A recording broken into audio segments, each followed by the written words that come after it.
RTI Live News. Ask for right. నమస్తే RTI Live News కు స్వాగతం.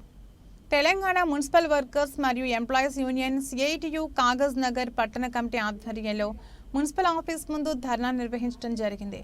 ఈ సందర్భంగా CITU రాష్ట్ర కార్యదర్శి మాట్లాడుతూ గతంలో కమిషనర్ కాగజ్ నగర్ పెండింగ్ ఉన్న వేతనాలు ఇవ్వాలని, అలాగే ESI PF సుమారు బకాయి పడ్డ 2 కోట్ల రూపాయలు చెల్లించాలని, ఇతర సమస్యలు పరిష్కరించాలని కోరుతూ ఎన్నోసార్లు వినతి పత్రాలు ఇచ్చినా జీతాలు ఇవ్వకుండా ఆపడం సరైంది కాదని, మున్సిపల్ కార్మికుల సమస్యలు పరిష్కరించాలని, అదేవిధంగా ESI PF ఇతర బెనిఫిట్స్ వెంటనే అమలు చేయాలని డిమాండ్ చేశారు.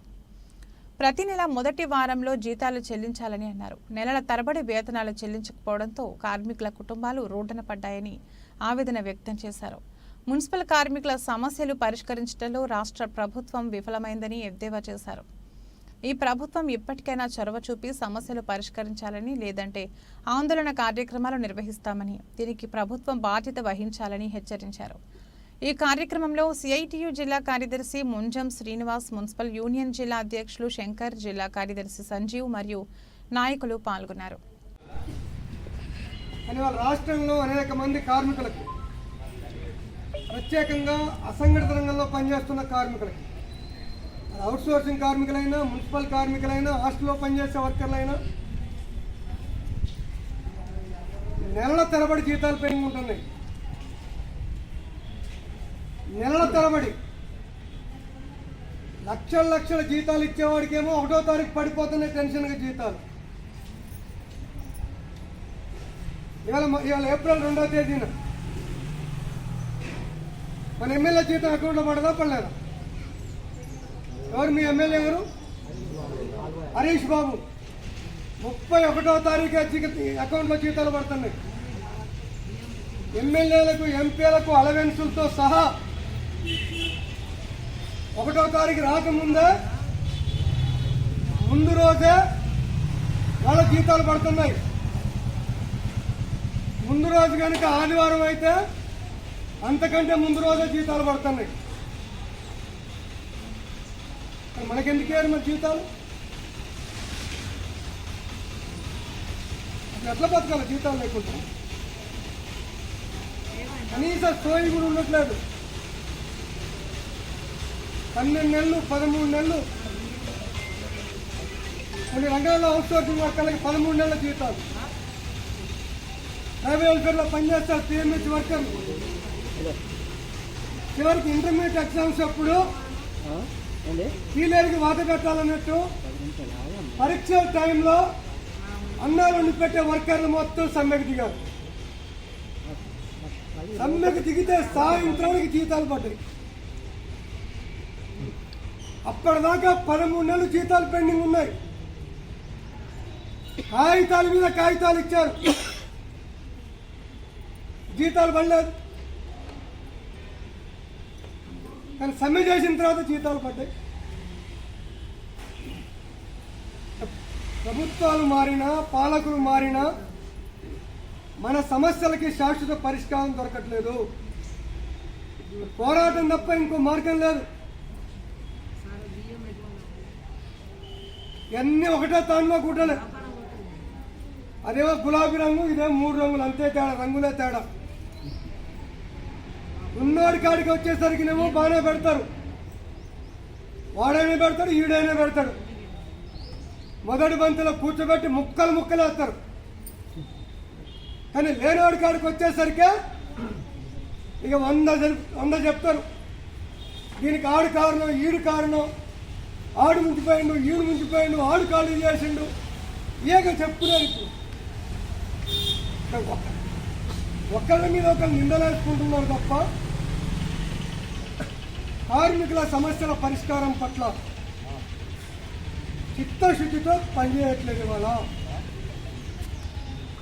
కాంట్రాక్టుల బిల్లులు ఆగట్లే.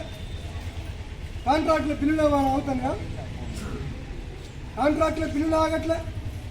నిన్నగాక మొన్న మొత్తం చిట్టా అంతా బయటపడదు కదా. ఎలక్టోరల్ బాండ్లు, నీకింత నాకింత, ఎన్నికల బాండ్లు కూడా రాజకీయ పార్టీలకు డబ్బులే డబ్బులు. ఈడ చెక్, ఎన్నికల బాండ్ ఇచ్చిన తర్వాత ఆడ కాంట్రాక్ట్లు వస్తున్నాయి, ఆడ బిల్లులు పాస్ అవుతున్నాయి, ఈడ 25 కోట్లు ఇస్తే ఆడ 100 కోట్లు వస్తున్నాయి. ఇదే కదా ఎన్నికల బాండ్ల కుంభకోణం అంటే ఇదే కదా. కాళేశ్వరం మెగా దగ్గర నుంచి కాంట్రాక్టులు అందరూ టీఆర్ఎస్ వాడికి ఇచ్చారు, కాంగ్రెస్ వాడికి ఇచ్చారు, బీజేపీ వాడికి ఇచ్చారు. కాంగ్రెస్ వాడు ప్రతిపక్షంలో ఉంది కాబట్టి వాడికి తక్కువ ఇచ్చారు, వీడు అధికార పక్షంలో ఉంది వీడికి ఎక్కువ ఇచ్చారు. ఇప్పుడు వీడికి తగ్గుతుంది, ఆడికి పెరుగుతుంది. బయటకు వచ్చి ఎమ్మెల్యేలు మంత్రులు చాలా మాటలు చెప్తున్నారు. మీరు ప్రజావానికి రండి, అప్లికేషన్ చేయాలంటున్నారు. పరిష్కారం అవుతుంది అప్లికేషన్లు? ప్రజావాణిలో అప్లికేషన్ పరిష్కారం అవుతున్నాయా?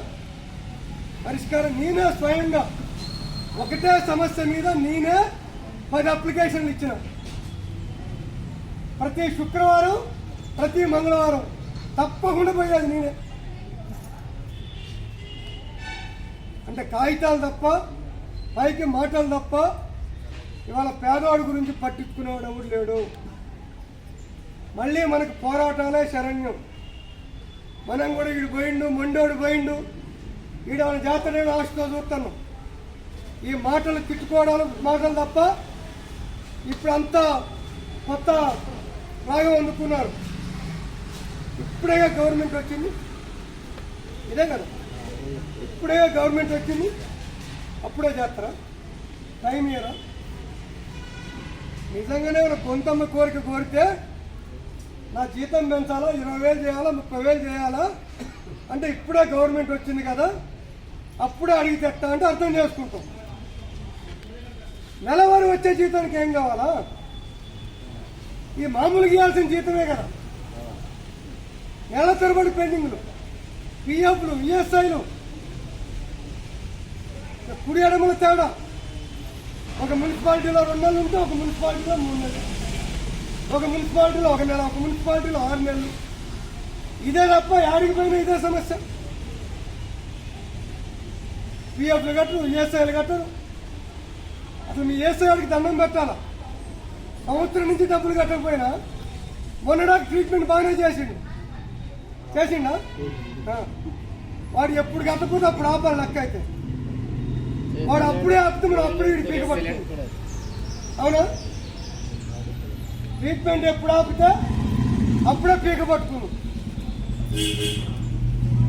పిఎఫ్ డబ్బులు ఏంటి, ఈఎస్ఐ డబ్బులు ఏంటి? అది జీతంలో కట్ చేసిన డబ్బులు అంతేనా కదా? సగం మన, సగం మున్సిపాలిటీ అంతేనా? మన జీతం నుంచి కట్ చేసిన డబ్బులు కూడా కట్టకుండా ఎంత దుర్మార్గం, ఎంత అన్యాయం! ఇంతకంటే అన్యాయం ఇంకొకటి లేదు, ఇంతకంటే దుర్మార్గం మరొకటి లేదు. రోజువారీ